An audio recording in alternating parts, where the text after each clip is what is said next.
Time is running out for millions of Americans who are set to lose a financial safety net on Saturday.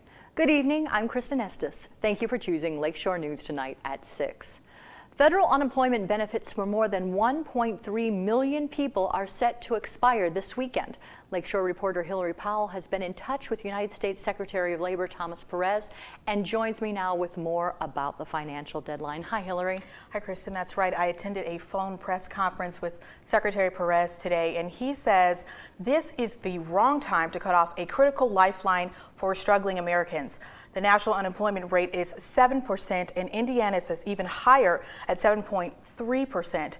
The Secretary of Labor says the numbers show the average American right now is unemployed for about 36 weeks. He says the face of unemployment is multifaceted, and he expressed urgency for Congress to come to a bipartisan agreement on the issue. This is a very important issue for our nation, and it comes at a time of the year when we remember and act on our sense of responsibility to one another. This weekend, because Congress did not act, 1.3 million people and their families are losing a critical lifeline in the form of emergency unemployment insurance. For them, they will not have a joyous New Year. New Year's is supposed to be a time of excitement and new beginnings, but for the long-term unemployed and their families, it continues to be a time of desperation. They're going to lose the extended emergency unemployment benefits that have allowed them to keep food on the table and a roof over their head.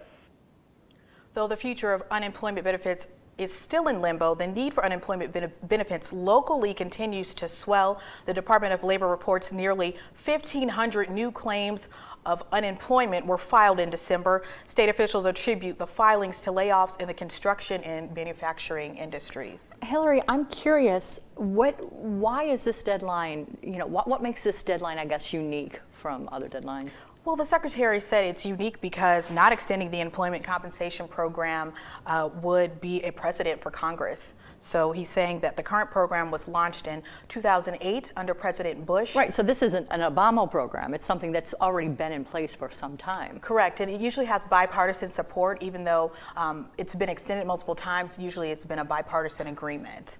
Hillary, I want to ask you how much, obviously there is bipartisan support for this, but there is a limit to what can be afforded. How much would something like this, the extension, tend to cost, or what's the ballpark? Right, well, that's a concern for Congress right now too, and the Department of Labor estimates about a 3 to 6 month extension would be approximately in the ballpark of $6 billion. That's billion with a B. So they're saying that might seem like a lot of money, but the Secretary kept enforcing that giving money to or extending unemployment benefits to people unemployed encourages them to keep applying for jobs. So he says that money is well spent. Well, thanks very much, Hillary. I appreciate you taking the time to talk to us about this issue tonight. Thank you.